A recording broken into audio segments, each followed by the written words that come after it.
आज करवा चौथ का व्रत है, चाँद उगने पर ही खाऊंगी।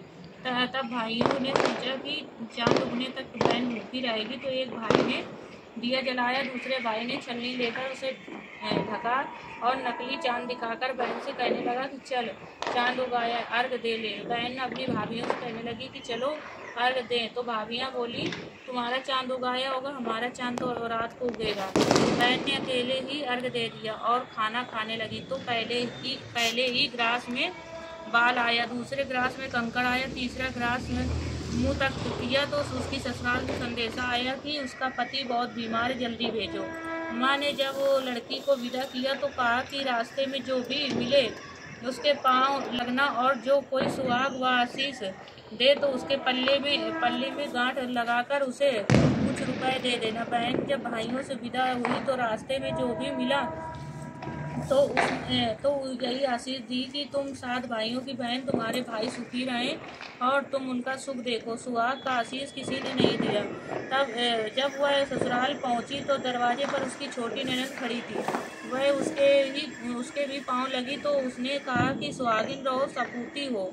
बहन ने ये सुनकर पल्ले में गांठ बांधी और ननद को सोने का सिक्का दिया।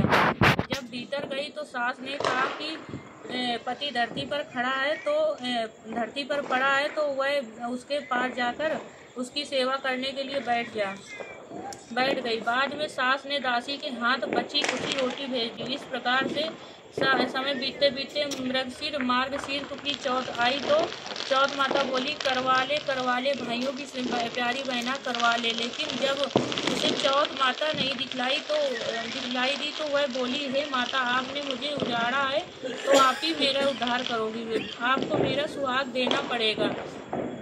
तब उस चौथ माता ने बताया कि पौष की चौथ आएगी, वह मेरे से बड़ी है, उसे ही सब कहना, वही तुम्हारा सुहाग वापस देगी। पौष की चौथ आकर चली गई, माघ की आके चली गई, फागुन की आके चली गई, चैत्र की आ गई, बैसाखी, जेठ, आषाढ़ और श्रावण भादों की सभी चौथ आई और यही कहकर चली गई कि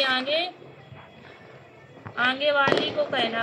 औसज की चौथ आई तो उसने बताया कि तुम पर कार्तिक की चौथ नाराज है, उसी ने तुम्हारा सुहाग लिया है, वही तुम्हारा वापस कर सकती हैं। वही आएंगी तो पांव पकड़कर विनती करना, यह बताकर वह भी चली गई। जब कार्तिक की चौथ आई तो वह गुस्से में बोली, भाइयों की प्यारी करवा ले, दिन में चांद उगानी करवा ले, व्रत खंडन करने वाली करवा ले, भूखी करवा ले। तो सुनकर चौथ माता को देखकर उसके पांव पकड़कर गिड़गिड़ाने लगी, हे चौथ माता, मेरा सुहाग तुम्हारे हाथों में, आप ही मुझे सुहागिन करें। तो माता बोली, पापिन हत्यारिन, मेरे पांव पकड़कर क्यों बैठ गई? तब तो वह बोली कि जो मुझसे भूल हुई वो उसे क्षमा कर दो, अब भूल भी नहीं करूँगी।